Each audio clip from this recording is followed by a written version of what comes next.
Hello, and welcome back to Sales and Business Growth for Busy Women. I am your host, Lindsay Fletcher. I'm a wife, a mom of 4. I'm also a dog mom. I'm a business owner times 2.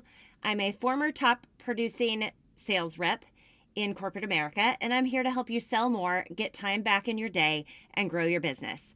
On this podcast, we talk all about sales, marketing, business growth, and time management so that your business doesn't take over your life. So this is our first show in December. We are through Thanksgiving and the holiday season has officially started. I can't even believe it's December. I hope that you were able to relax and rest over the holiday weekend. My family and I made the long drive to Indiana to see family, and it's always a whirlwind when we go up there. It never seems like we're there long enough, but we had fun. We ate until we were absolutely stuffed, and then we headed back to Texas. So today's show is our 52nd episode together, and somehow I missed celebrating the 50th episode milestone. So if you would celebrate with me today, I'm clapping for you. Thank you so much for being here. I am so thankful that you're here with me, and I would love some feedback on this show. And I know that you might need just a little bit of motivation to fill out a survey for me. So when you fill out the survey, linked in the show notes, you will be entered to win a $50 Amazon gift card, or a $50 gift card if you don't like Amazon, from wherever you want. The survey will be open until December 5th. That is Thursday, December 5th. And then on Friday, December 6th, I will announce the winner of the gift card here on the show. So if you would, please do it'll take you less than probably a minute and a half to answer the questions. It's really quick. It's like 7 or 8 questions, but the link is in the show notes. So please go do that. Okay, so let's get to it. Let's talk about sales funnels, because you've probably heard this term, and it's sort of a buzzword that I think most B2B or business-to-business marketers and sales consultants overcomplicate, in my opinion. That's my opinion. It dawned on me in a recent conversation that there are people that don't actually know what a sales funnel is, what it actually is, and they don't know how to build one for their business. So I'm going to clear that up today, I hope, and let's get going. So what is a sales funnel? A sales funnel is a visual representation. So think like the literal shape of a funnel, how it's wide at the top and skinnier as you go down. Think about that as your customer journey. It is the visual representation, step by step, of your customer's journey in stages. So at its simplest form, sales funnels might have like a minimum of 3 stages: awareness, interest, and then purchase or conversion. Now, some businesses use much more detailed sales funnels, but for the purposes of today's episode, we're just going to keep it simple. Now, sales funnels are important because they help you as a business owner and entrepreneur understand your customer's journey with your company, and it identifies the best strategies for marketing for you to move them from one stage to the next. So ultimately, they should help you increase your sales and repeat your customers, which is what we all want. Now, before we dive into building a sales funnel for your business, I want to make sure that you know some of the sales terms that you'll see used when discussing sales funnels, because people like to get real fancy out there, and I'm just going to keep it simple for you guys today. So, lead. What is a lead? A lead is a potential customer who has not made a purchase yet and is in the awareness phase of your funnel. So these are the people that are at the top of your funnel. They've learned about your business, they know you exist, or they have been searching for what you offer. A true lead in a small business is someone who has maybe clicked on your ad or followed your social media page. They've signed up for your email list, something like that.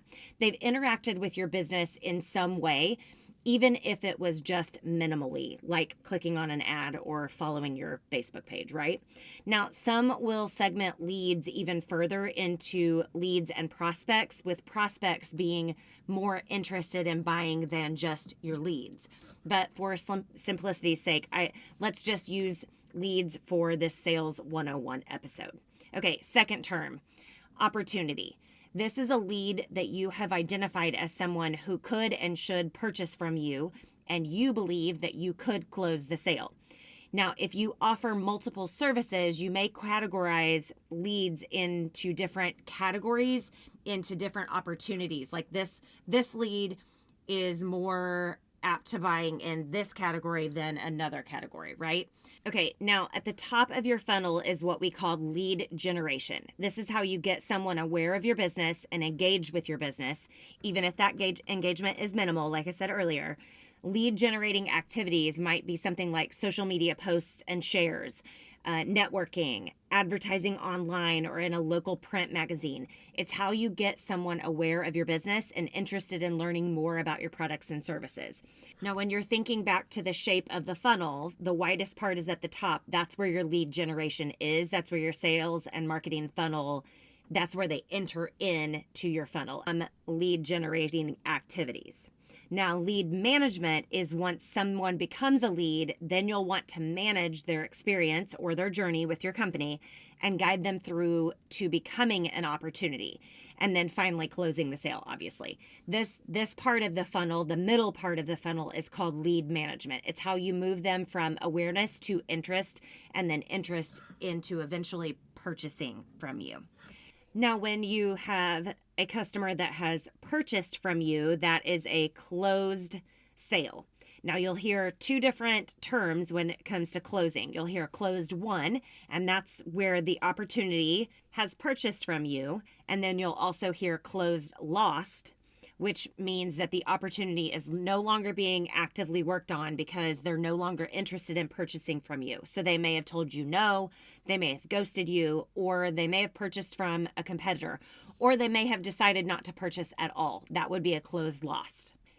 If you look to the big sales experts that you see on Instagram and Facebook, they will teach you much more complicated sales funnels. But for the purposes of this Sales 101 episode, I'm going to keep it simple so that it's applicable, because if you're anything like me, you'll get overwhelmed and in the weeds about this, and then you won't actually think through this process and how to use it if there are too many steps and too many things to track, right? So we're going to keep it simple.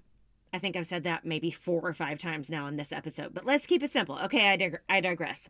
Now that we know what a sales funnel is, let's build one. So step 1 is the awareness stage of your funnel. So this is the top of the funnel. This is where they're entering into knowing that you exist. This is your lead generating stage of your funnel. So this could include marketing and sales activities, like they enter one of your email automations by downloading a freebie, or maybe you're hosting a free webinar, or you're posting on social media, you're networking with local businesses, or maybe you're having a booth at a trade show or a conference. These are any activities that make people aware that your business exists and solves problems. So once they are aware that your business exists and that you solve problems, we want to move them to step 2, which is the interest stage of the funnel.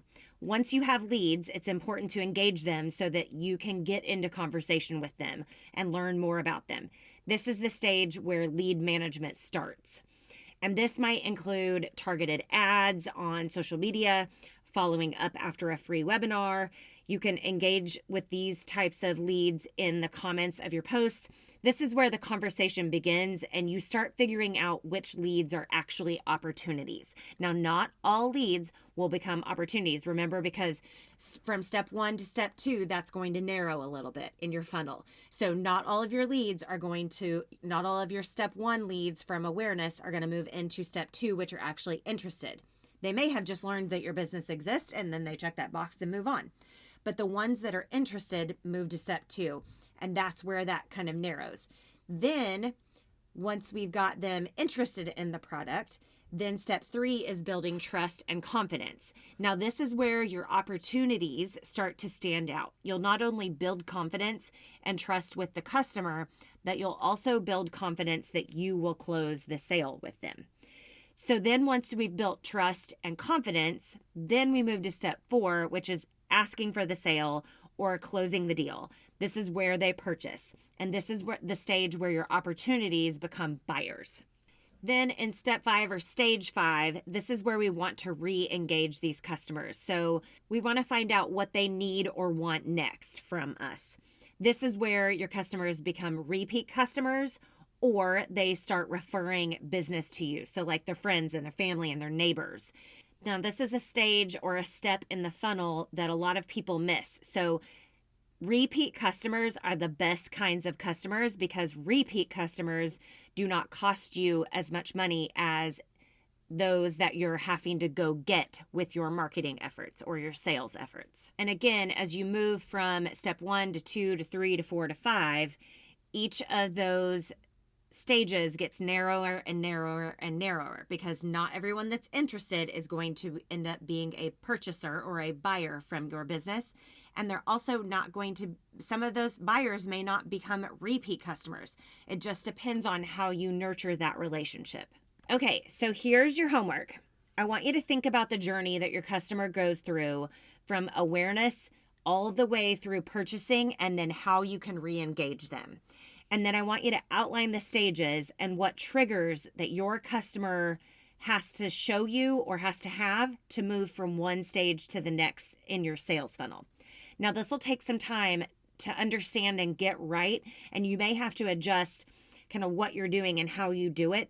But once you have a solid sales funnel, you will be able to repeat this process, this customer journey over and over, and you will make more sales because it will become more of an automation in your business than a wondering what the heck happened and how do I get more of these, right? So that's what we all want, right? Of course it is. We want more sales. We want it to be a little easier each time. And a sales funnel, figuring out what your sales funnel is, will help you do that. All right, let me know if this episode is helpful for you. And don't forget to take the survey linked in the show notes to be entered in to win a $50 gift card. The winner will be announced during this episode that will drop on December 6th. So it will take you a minute and a half. I promise it's very short, but I want to know some of the details about my show and what you think about them because I want this show to be for you. It's all about you because I love you. Okay, have a great week. A great day. I'm praying for you. I'm praying for your business. I'll talk to you next time.